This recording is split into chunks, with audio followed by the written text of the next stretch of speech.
Hello, OG! I'm Stacy. And I'm Jojo. Andito tayo ngayon sa Parañaque City. Welcome to our humble home. Tara, pasok tayo.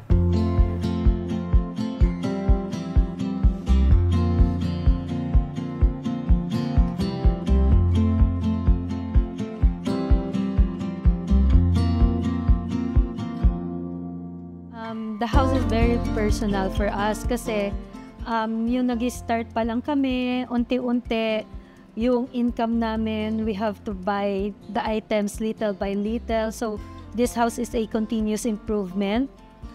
Another one is nakikita sa bahay yung characteristic namin. The design of the house, it represents us. Even the color, the layout, the design, it represents the two of us.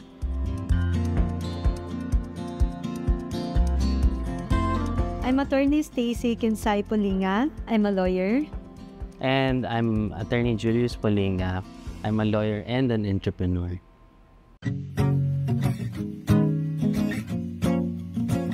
This property was given by my parents. Thank you to them. So unti-unti, around 2019, tinayo yung bahay. Then, the process ng about finishing, unti-unti namin siyang ginawa. We want something na medyo modern and contemporary na hindi agad nawawala sa uso. So, we chose this design. And yun nga, as to the color palettes, for example, we were discussing kung we wanted like the wood look and it's vibrant, fresh tones. Meron ding mga accent, like for example, may green to mix with the lighter shade, the darker green. So yeah, what we wanted really is to have a fresh look, vibrant, and it has to mix well. The lot size is around 250 and the floor area is around 500.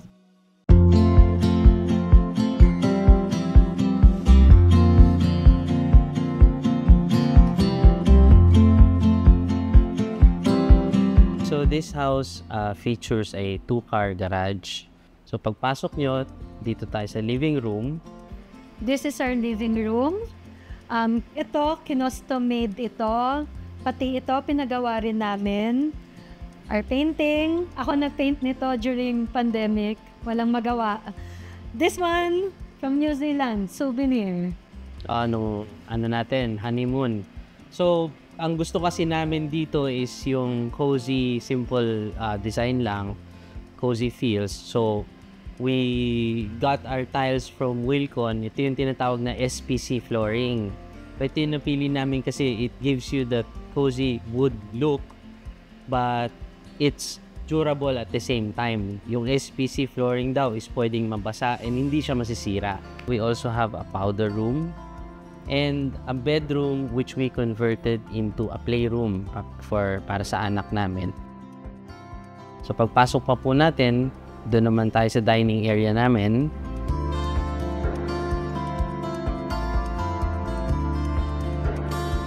So this is our kitchen. This is my favorite part of the house dahil ang hilig ko talagang magluto.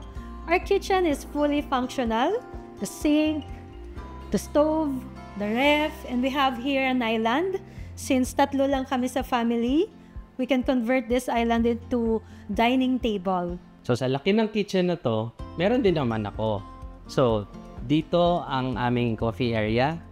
And since coffee lover ako, I take my coffees at least twice a day. And happy ako dito sa area na to. So pag akyat naman natin sa second floor, dito naman makikita yung ating master bedroom. This is our ensuite toilet and bath. Ang mga tiles na ginamit namin are from Wilcon. And this one, the accent tiles, personal pick ko yan. So, nag-complement siya sa overall design ng aming toilet and bath. So, kung mapapansin nyo, dito sa toilet and bath namin, meron kaming nilagay na urinal. Personally recommend ko na ang banyo natin ay may urinal para maiwasan ang pagkalat at bilang respeto na rin sa mga kasama natin babae sa bahay. So sa third floor, we have the lounge area, the balcony, 2 bedrooms with toilet and bath, and isang storage room.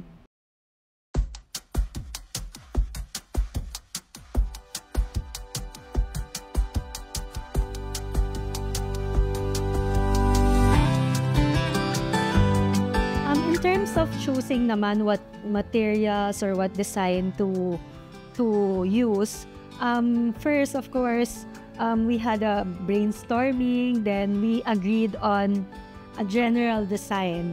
Once we had an idea na as to how we wanted the interior to turn out, so we started canvassing. I remember 2019, I was on maternity leave that time. Even though I'm recovering, it's so easy to purchase from Wilcon kasi nga everything is laid out there. In one area, tiles, andyan lahat, makakapili ka. In another area, lahat ng for kitchen, for electrical, every fixture, materials, lahat nakalatag. So it's like a one-stop shop. Kita mo lahat, very accessible also. Wilcon is very near our house, Wilcon Sukat. And sometimes, even though I'm in other area, laging may Wilcon. So lahat ng kailangan ko, parang grab and go, kayang bilhin. So we purchased flooring materials, the tiles, and also the sink, the water closet. Even our electrical devices, mga outlet switches.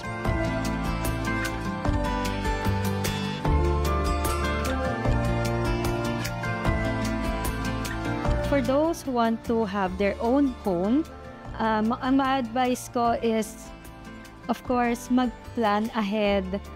That's the most important. Planning in terms of budget. Number 2, ano talaga yung gusto mo? Maganda yung na-visualize mo and nag-a-agree kayo kung ano yung magiging bahay na gusto nyo. Third is to find the right partner.